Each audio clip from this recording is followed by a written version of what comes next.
अभी हम कटिहार में मौजूद हैं। ये जनसुराज का कार्यालय है। देखिए, हमारे साथ आज एक महिला नेत्री मौजूद हैं जो जनसुराज से जुड़ी हुई हैं। लेकिन आखिर जनसुराज ही क्यों, सबसे बड़ा सवाल है।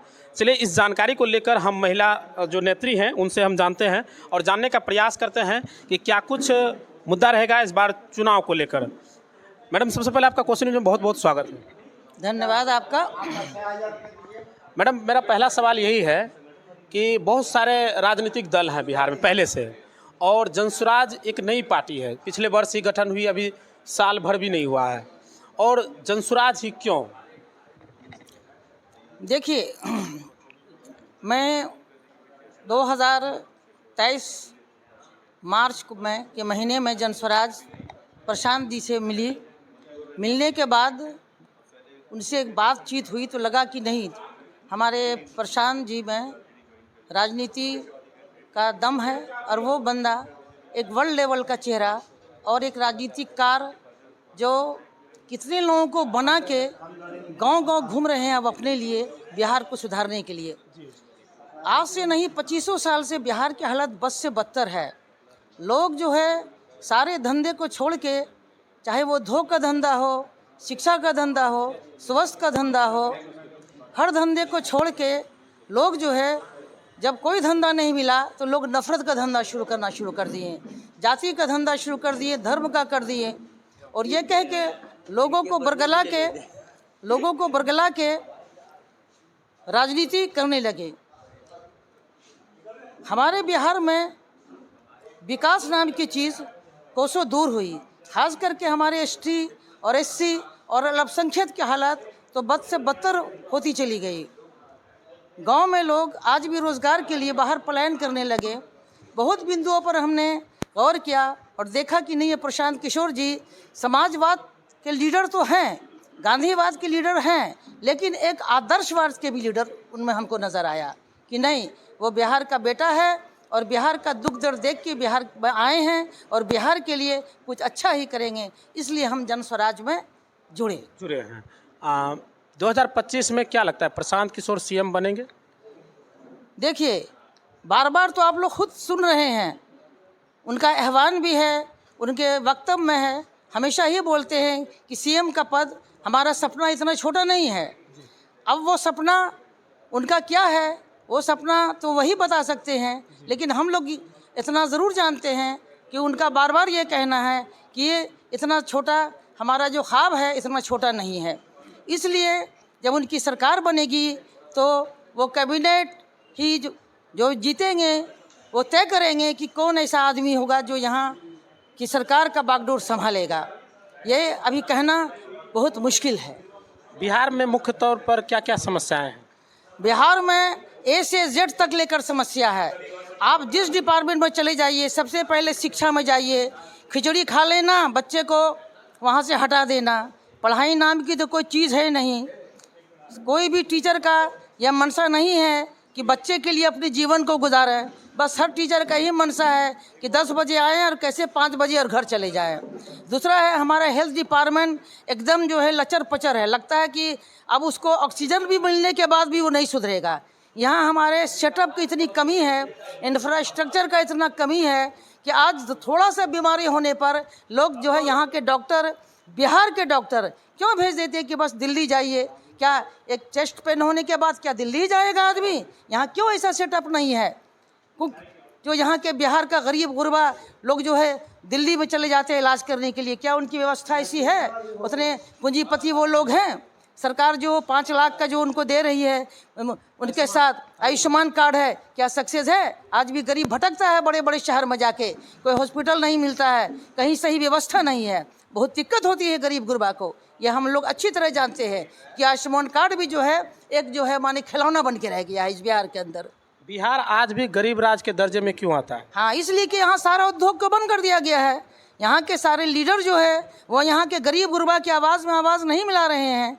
आज 20-25 साल से यहाँ राजनीति किस चीज़ की हो रही है?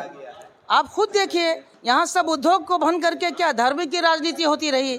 धर्म से क्या लोग का घर चलता है?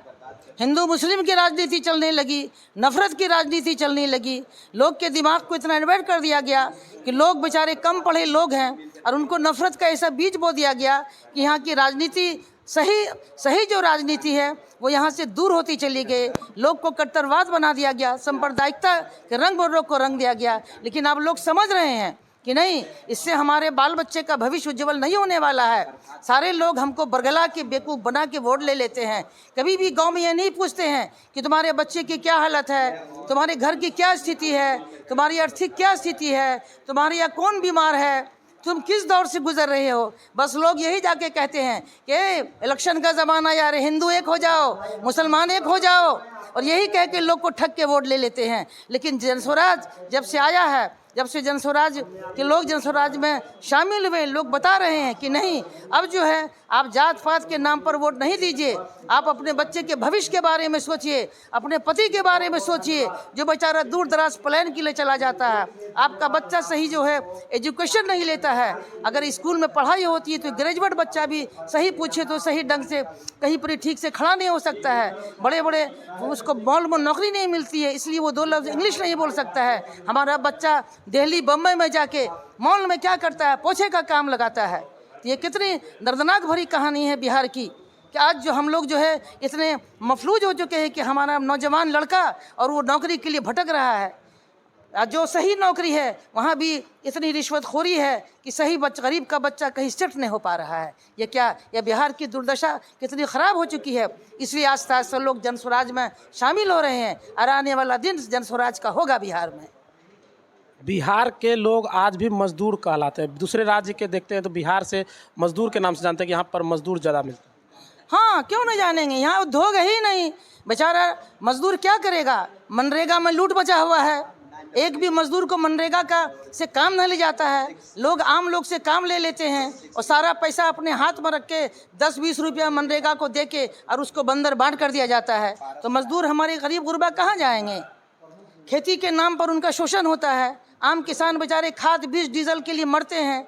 अनाज जब आता है तो बड़े बड़े पूंजीपति उनको लूट लेते हैं, उनको सही दाम नहीं मिलता है। आज भी हमारे किसान गरीब के गरीबी हैं।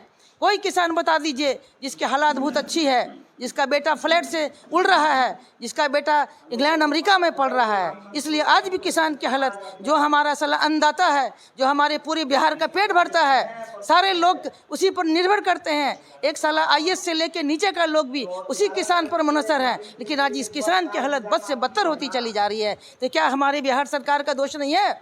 हमारी सरकार इसमें इन्वॉल्व है। इसलिए आज जो है बिहार की स्थिति को बदलना होगा। इस बदतर स्थिति को बदलने के लिए हम सारी जनता से अपील करते हैं कि जनरोष का थामन थाम है।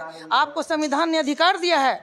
अगर आप ठीक नहीं हैं, आपकी सरकार ठीक नहीं चलेगी, आपका राष्ट्र ठीक नहीं चलेगा, तो आपको संवैधानिक तौर पर आप अधिकार है, आप किसी को भी बदल सकते हैं।